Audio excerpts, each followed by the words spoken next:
Todos sabem que talvez a questão mais delicada do novo Código de Processo Civil seja a que diz respeito aos precedentes.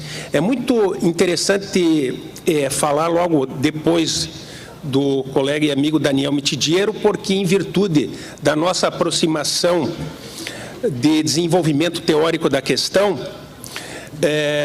torna-se mais simples adentrar num outro problema que diz respeito de passagem à questão dos precedentes, mas que vem atordoando e causando problemas aos estudiosos das novas regras processuais.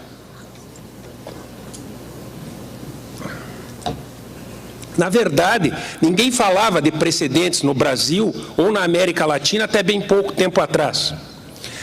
Entretanto, a partir de um determinado momento, se começou a falar de precedente como se precedente fosse uma palavra mágica que permitisse, ou que fosse capaz de permitir, a eliminação dos conflitos que atrapalham a administração da justiça.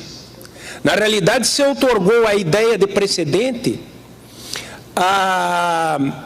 o significado de uma técnica processual capaz de contribuir para a eliminação mais rápida dos conflitos, otimizando a administração do tempo e das custas das partes e da administração da justiça. Quando, obviamente, se deve saber, até mesmo um leigo deve imaginar, que precedente nada tem a ver com técnica processual. Precedente nada tem a ver com agilização da tarefa do Poder Judiciário, nem mesmo com a facilitação da tarefa do advogado. Precedente é um tema, como disse o professor Daniel Mitidiero, de teoria do direito. Não há como se imaginar que o legislador processual pode criar precedentes, ou dizer o que é precedente, ou definir quais são as hipóteses de precedente. Isso toca as raias do absurdo. Na verdade, existe muita inoperância na elaboração do Código de Processo Civil. O Código de Processo Civil tem muitas coisas equivocadas, mas no setor da teoria dos precedentes, ele se superou. Se superou porque sequer consegue dar alguma coisa de plausível ou de benéfica para os operadores do direito. Na verdade, esta parte do Código, a que diz respeito aos artigos 926 e 927, muito mais atrapalha do que beneficia. Na verdade, ela não precisaria existir, mas quando existe, acaba atrapalhando mais do que beneficiando. Exemplo disso é a suposição de que a decisão tomada em incidente de resolução de demandas repetitivas é um precedente. Só pode imaginar que uma decisão tomada num processo instituído para resolver uma questão idêntica de muitos, num processo de poucos, como um precedente, obviamente quem imagina que a função do precedente é de resolver conflitos que podem agravar a situação da administração da justiça. De modo que, para que nós possamos realmente diferenciar decisão tomada em incidente de resolução de demandas de precedentes, é imprescindível retomar a teoria do direito que trabalha com a distinção entre stare decisis e collateral estoppel. Ou seja, é necessário compreender, a partir do direito estadunidense, sobretudo, e das teorias desenvolvidas na Inglaterra, qual a diferença entre stare decisis ou precedentes obrigatórios e collateral estoppel, sobretudo também non mutual collateral estoppel, que em substância nada mais é do que coisa julgada sobre questão, e non mutual collateral estoppel, coisa julgada sobre questão em benefício de terceiro. Há muito tempo, a ideia de coisa julgada sobre questão em benefício de um terceiro que não participou do processo é tão antiga na tradição do common law quanto o stare decisis, quanto o precedente obrigatório. Os precedentes obrigatórios, repito, que surgiram numa idade avançada do common law, não surgiram à época em que o common law foi criado, obviamente, surgiram justamente para garantir a segurança jurídica no common law, porque o common law era um direito feito para cachorros, como disse o professor Daniel. Surgiram, portanto, no curso do common law, a ideia de stare decisis, de respeito aos precedentes. Essa ideia é contemporânea à ideia de que a coisa julgada sobre questão beneficia terceiro que não participou da sua discussão em determinadas hipóteses. Tanto é verdade que Bentham, ao escrever sobre prova, o collateral estoppel deriva do estoppel by records. E o estoppel by records sempre foi estudado no direito de common law como uma matéria, como um tema atinente à prova. Mas isso aqui é uma outra história. O que importa é que Bentham, em 1827, ao escrever sobre prova, disse textualmente, entre aspas, é certo que ninguém pode ser prejudicado por uma decisão proferida em processo de que não participou. Porém, não é racional que alguém não possa ser prejudicado por uma decisão sobre uma questão que teve ampla e adequada oportunidade de discutir, apenas porque está diante de um outro adversário. Percebam a distinção. Precedente e coisa julgada formada sobre uma questão prejudicial discutida pela parte que depois pretende ser discutida pela mesma parte diante de uma outra parte. No common law, isso é proibido. Há uma proibição da relitigação da questão já decidida.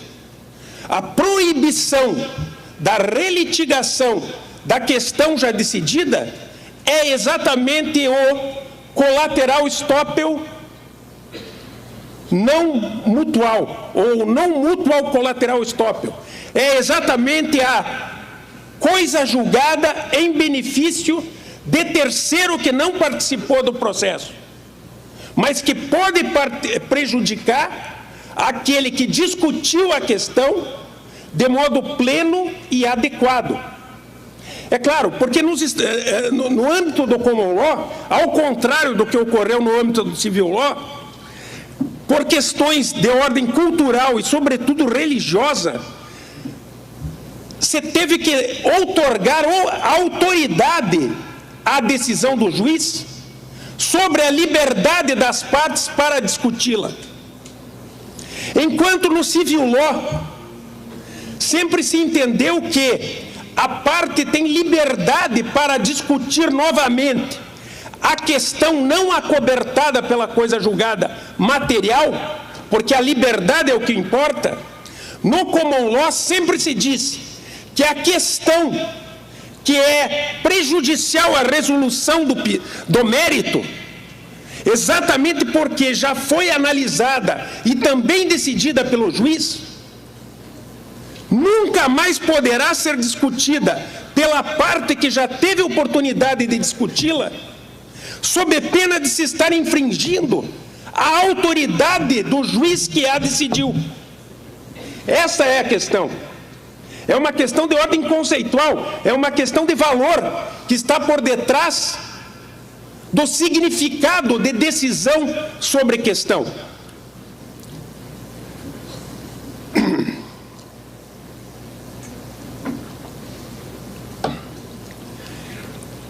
A ideia de se proibir a relitigação de questão decidida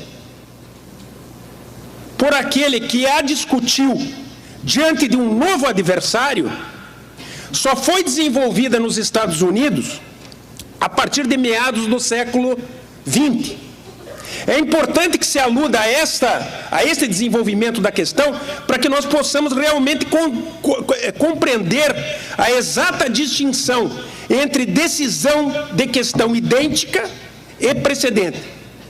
Pois bem, a questão foi decidida pela primeira vez nos Estados Unidos pela Suprema Corte da Califórnia, em 1941, no célebre caso Bernard. Quem estuda collateral estoppel, quem estuda precedente, não pode desconhecer o caso Bernard. Mas a questão da possibilidade de se proibir a relitigação daquele que já discutiu a questão perante uma outra parte só foi levada à Suprema Corte americana em 1971, também num célebre caso, o caso Blondertongue versus Universidade de Illinois. A Universidade de Illinois se dizia titular de uma patente sobre a produção de um determinado remédio, a patente sobre um produto farmacêutico.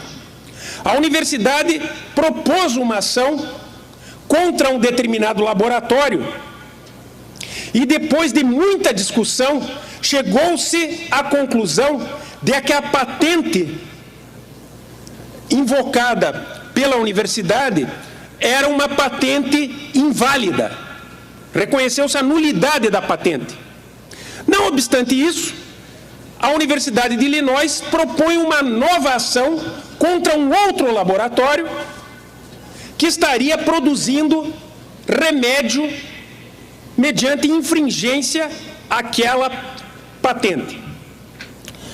A ação é proposta e o laboratório Blondertongue invoca collateral estoppel, invoca. A universidade não pode voltar a discutir a questão que ela já decidiu, que ela já discutiu perante um outro laboratório de forma plena e adequada e que já foi resolvida mediante coisa julgada material. A coisa julgada sobre a questão resolvida, como prejudicial à solução do mérito que foi resolvido em face de outro laboratório. De modo que ela não pode voltar a discutir a questão. A Corte Estadual não admitiu o argumento, a alegação de collateral estoppel da Universidade de Illinois. A questão, então, chega à Suprema Corte. A Suprema Corte, em 1971, então, declara: se a parte já teve oportunidade, full and fair opportunity, plena oportunidade de discutir a questão mediante contraditório aprofundado diante de uma outra parte e recebeu decisão negativa a respeito da questão, ela não pode pretender voltar a discuti-la apenas porque está diante de outro adversário.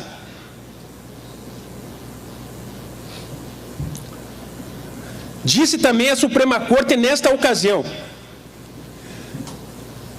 é claro que só fica sujeito à coisa julgada proferida num processo aquele que participou do processo.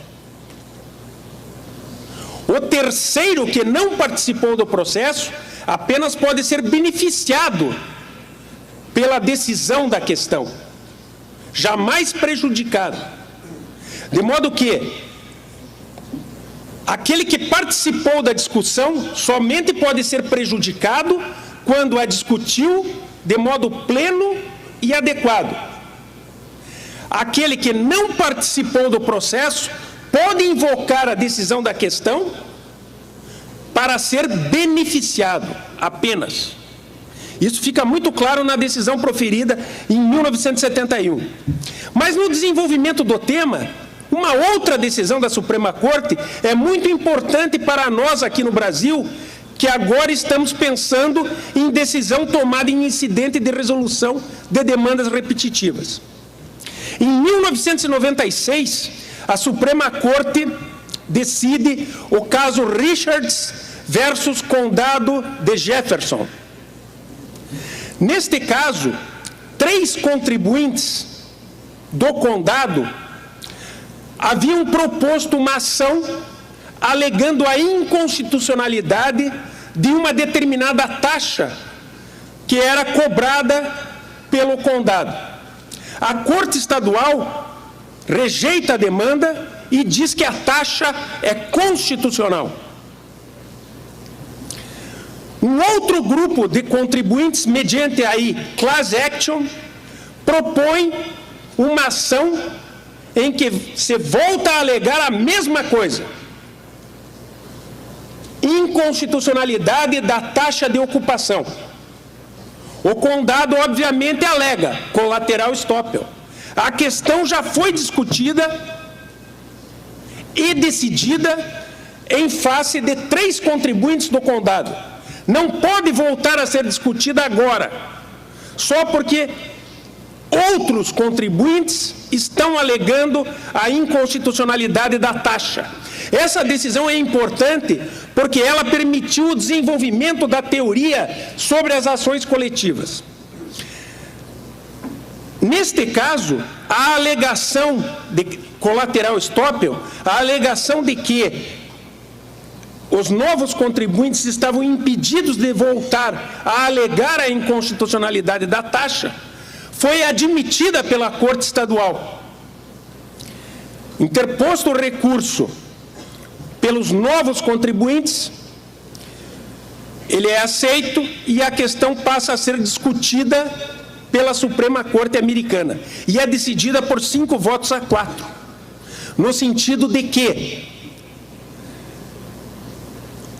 os novos contribuintes não podem ser proibidos de rediscutir a questão. E nesse momento a Suprema Corte invoca o célebre precedente formado em Hansberry versus Lee, que é exatamente aquele precedente que deu origem à class action nos Estados Unidos.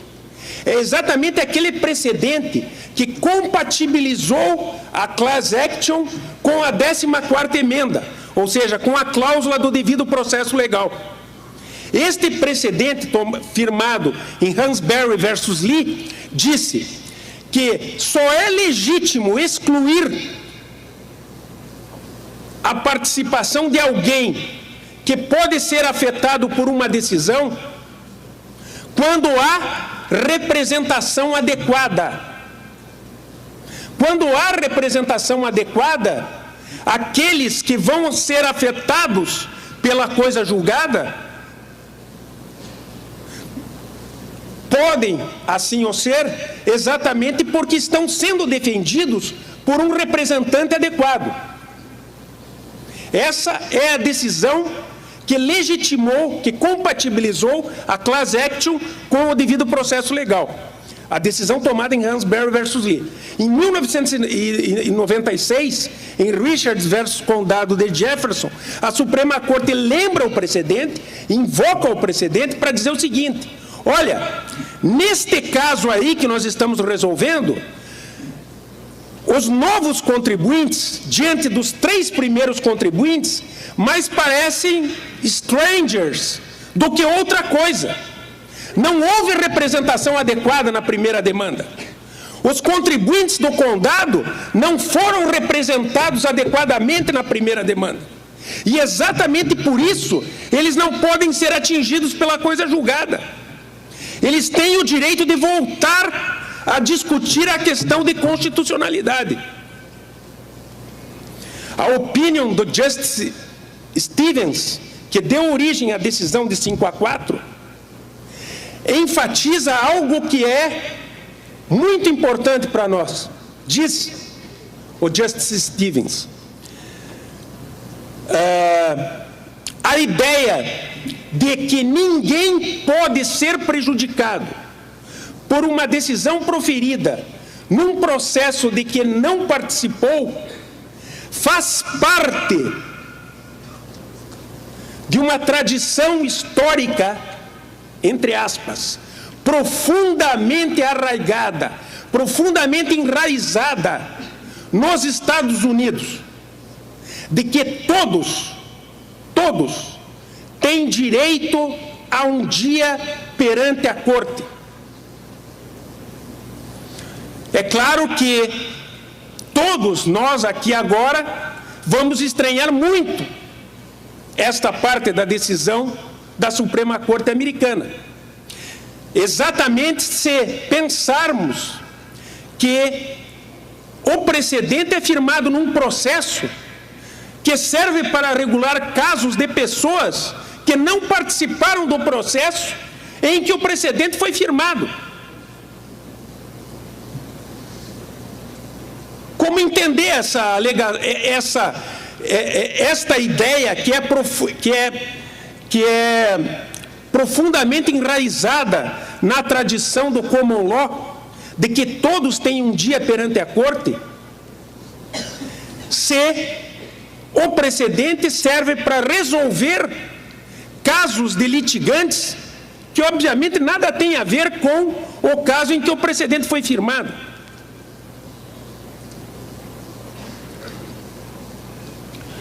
Essa ideia é tão clara, é tão impactante, que ela demonstra às claras a diferença entre precedente e decisão de questão idêntica. Quando eu decido uma questão idêntica, eu decido uma questão que é de todos. E, portanto, a minha decisão produz coisa julgada, porque eu proíbo a relitigação da questão. Há coisa julgada. Proibir a relitigação é dar efeitos de coisa julgada. Quem está proibido de rediscutir está proibido em virtude da coisa julgada material. Agora, como diz a Suprema Corte, ninguém pode ser proibido de rediscutir quando não esteve representado adequadamente no processo. Decisão de questão idêntica não se confunde com precedente. Os próprios teóricos de common law explicam. O professor Daniel já adiantou a questão. Um precedente não tem nada a ver com resolução de questão idêntica. Um precedente interpretativo, vamos tomar em conta aqui, não os precedentes criativos para não criar mais problema. Um precedente interpretativo, um precedente que se debruça sobre um texto legal. Até porque nos Estados Unidos existe muito mais lei do que em grande parte dos países da América Latina, por exemplo, ou até mesmo de alguns países europeus. Então, aquela suposição imaginária de que o direito de common law é regulado pelas decisões das cortes deve ser descartado. Os precedentes interpretativos existem exatamente para que se dê significado ao direito.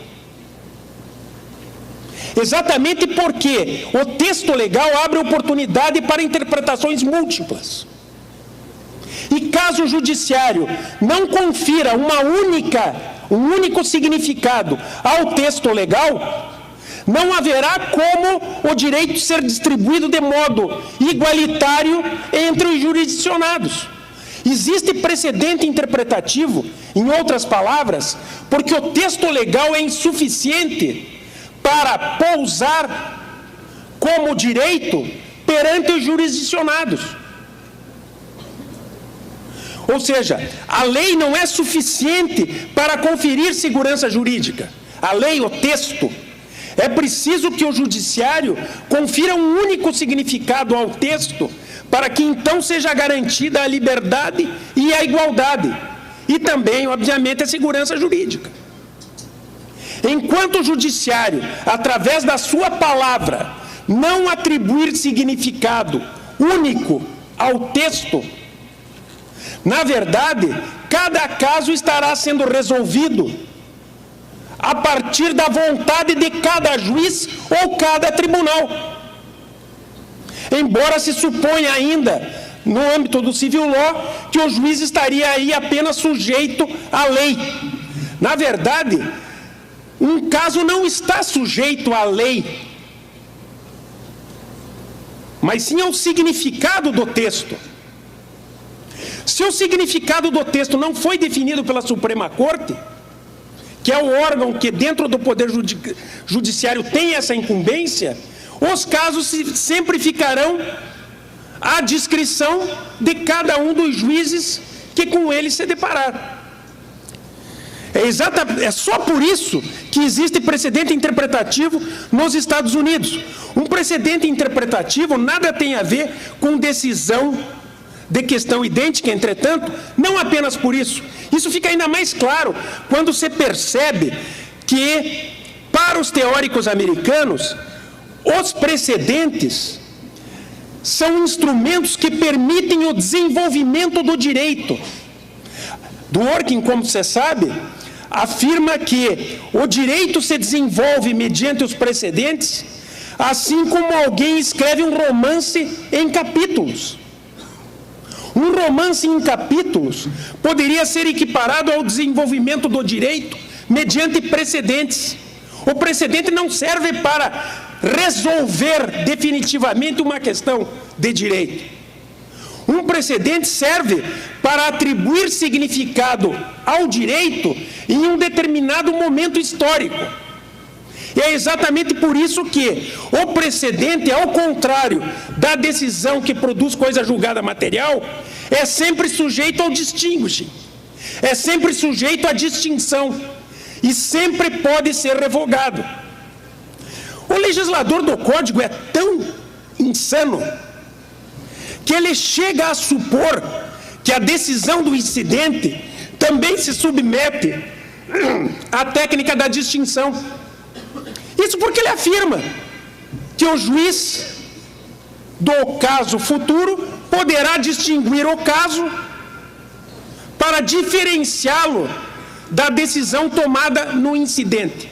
Só que ele usa a ideia de distinção, ele usa a mesma palavra para falar de outra coisa. Distinção só existe quando os casos são diferentes. Distinção só existe quando os casos são similares, mas o direito não pode ser aplicado de modo distinto. Distinção só existe porque o direito tem que ser aplicado de modo uniforme, mas os casos podem variar. Distinção só existe porque os precedentes têm que ser interpretados de forma extensiva ou restritiva. Por exemplo, um precedente toma em consideração um determinado caso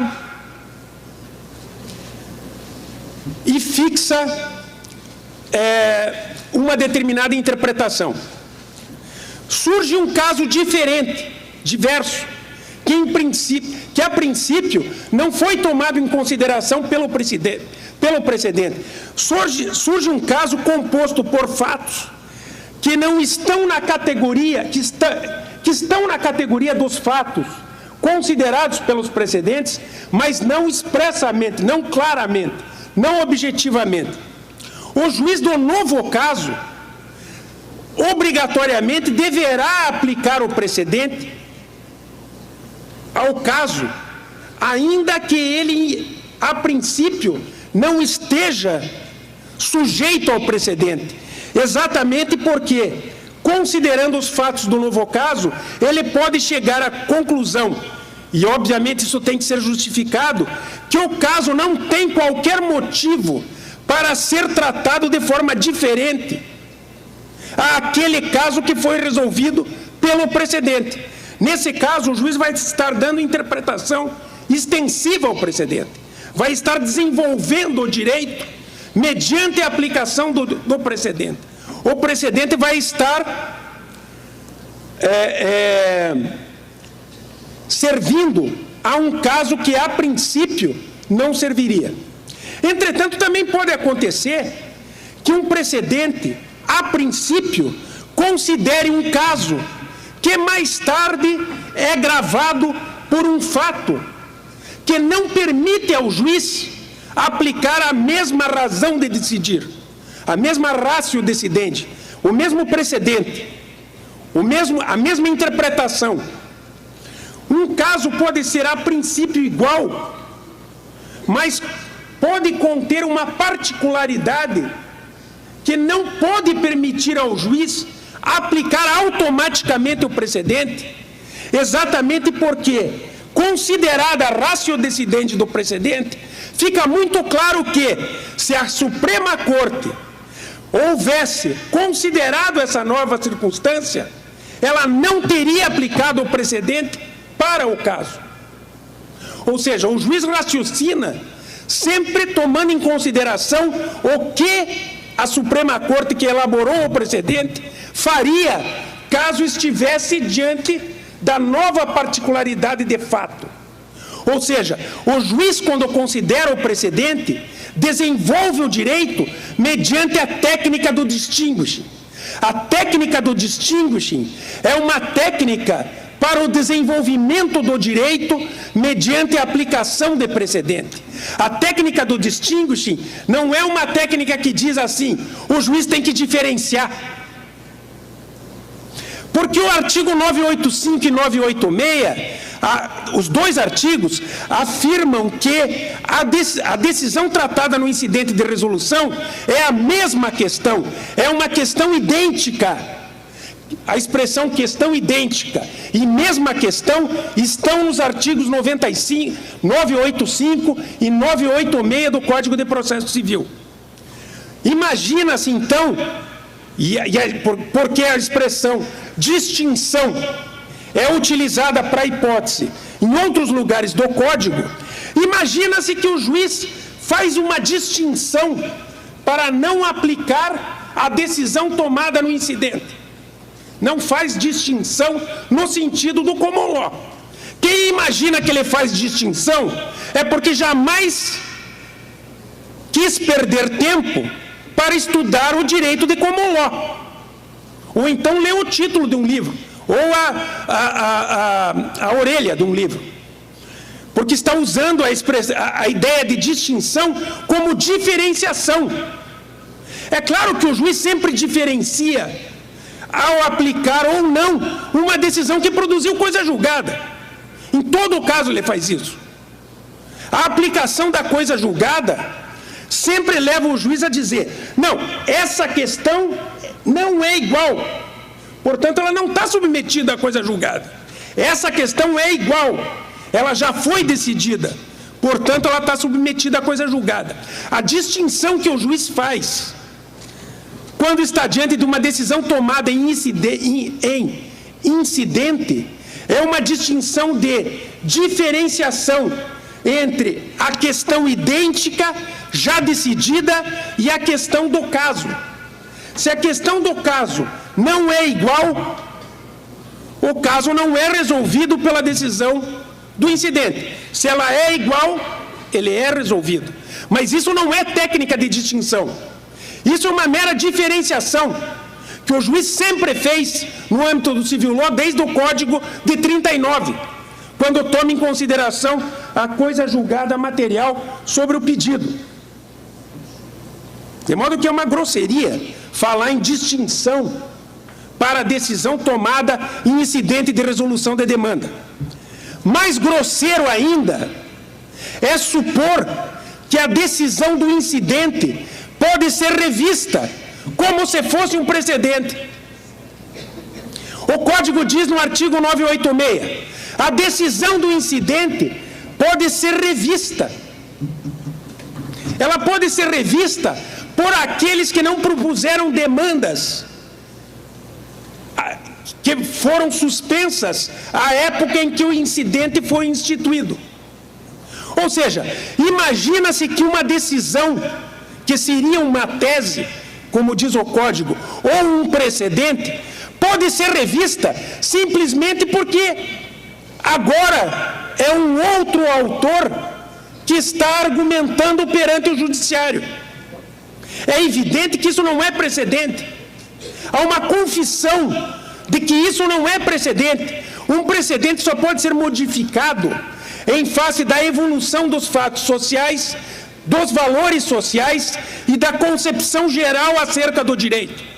Um precedente não pode ser modificado só porque alguém tem outros argumentos para convencer o tribunal de que a primeira decisão tomada não é correta.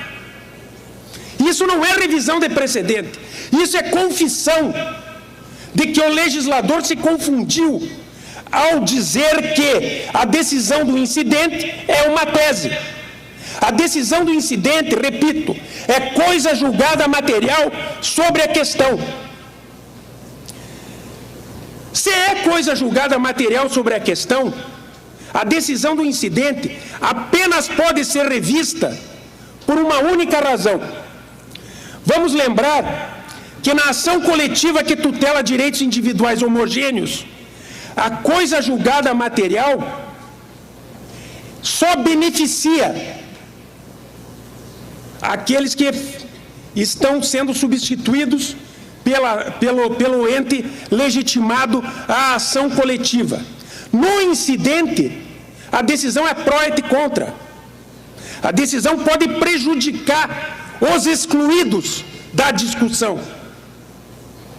Vejam, a decisão tomada no incidente, paradoxalmente, é mais prejudicial aos excluídos do que a decisão tomada na ação coletiva para a tutela de direitos individuais homogêneos. É exatamente por isso que a coisa julgada formada no incidente, embora possa prejudicar, é uma coisa julgada que não cobre o dedutível. Não cobre o dedutível. A decisão da questão, em regra, não cobre o dedutível. O que se quer dizer com não cobre o dedutível? Não cobre aquilo que poderia ter sido deduzido, mas não o foi. Não cobre aquilo que não foi discutido, ainda que pudesse ter sido. Isso significa que o litigante que não participou do processo, ou o representante adequado daqueles que participaram do processo e podem participar mediante ações futuras, tem legitimidade para propor uma ação para revisão da coisa julgada, entre aspas, sob a dedução de um novo fundamento. Não é uma revisão da coisa julgada. Na verdade, é a formação de uma outra coisa julgada a partir de um novo fundamento. É que a coisa julgada, formada na decisão do incidente, não elimina a possibilidade da dedução de novo fundamento pela parte que não participou e nem pelos representantes adequados daqueles que não participaram. Mas, para concluir, como já espero que tenha ficado claro, o incidente de resolução, exatamente porque não firma um precedente, exatamente porque precedente não é uma palavra mágica que serve para resolver casos de milhares a partir de uma decisão tomada num processo de duas pessoas. É uma decisão que produz coisa julgada material. Se é uma decisão que produz coisa julgada material em relação a terceiros, e se, obviamente, como eu disse, a Suprema Corte Americana, a coisa julgada material não pode prejudicar terceiros, mas só beneficiar, a menos que os terceiros prejudicados tenham sido representados adequadamente no processo. A única maneira de se compatibilizar o incidente de resolução com a Constituição é mediante a abertura à participação no incidente dos legitimados à tutela dos direitos individuais homogêneos, presentes no artigo 82 do CDC e 5º da Lei da Ação Civil Pública. Ou seja, todos aqueles que têm legitimidade para tutelar direitos individuais homogêneos têm que participar para defender os excluídos no incidente sob pena da decisão do incidente ser uma decisão que prejudica excluídos que não foram representados, de constituir uma decisão que, na realidade, consagra uma violação a um postulado fundamental a toda a ordem jurídica democrática. Ninguém pode ser prejudicado por uma decisão tomada num processo de que não participou. A decisão tomada no incidente é uma decisão sobre a minha questão. Não é uma decisão que orienta o juiz a partir da interpretação do direito. A minha decisão está sendo discutida. A decisão do incidente toma em consideração um conflito já deflagrado no plano sociológico. Ou seja, toma em consideração todos aqueles litigantes que já propuseram ações individuais e que mais tarde podem propor em relação à questão de direito que está sendo discutida no incidente. O incidente discute a questão de todos. E exatamente por isso, todos têm que estar representados por legitimados adequados, sob pena de inconstitucionalidade. E é claro que não basta se falar em amite ou em amigos da corte, porque amigo da corte não tem a função de defender direitos daqueles que não podem falar. Concluindo, portanto, o objetivo da minha palestra era o de, em primeiro lugar, demonstrar que a decisão tomada no incidente não é precedente. É uma decisão de questão idêntica, de questão de todos, e que, portanto, elimina a possibilidade da rediscussão por todos, produzindo coisa julgada material. E exatamente por isso, num segundo passo, o incidente somente tem só terá legitimidade constitucional caso dele participarem os legitimados adequados à tutela dos direitos individuais homogêneos. Ou melhor, os representantes adequados daqueles que não puderam ter voz perante a corte. Eu tenho certeza que qualquer teórico do common law, ao olhar para o nosso sistema, que confunde precedente com decisão de questão idêntica, ou imaginaria que alguém cometeu um grande equívoco, ou estaria muito curioso para ver como as coisas se resolveriam diante de uma das maiores violações de direitos constitucionais já concretamente proclamadas por uma ordem jurídica, ao menos no mundo ocidental. Muito obrigado.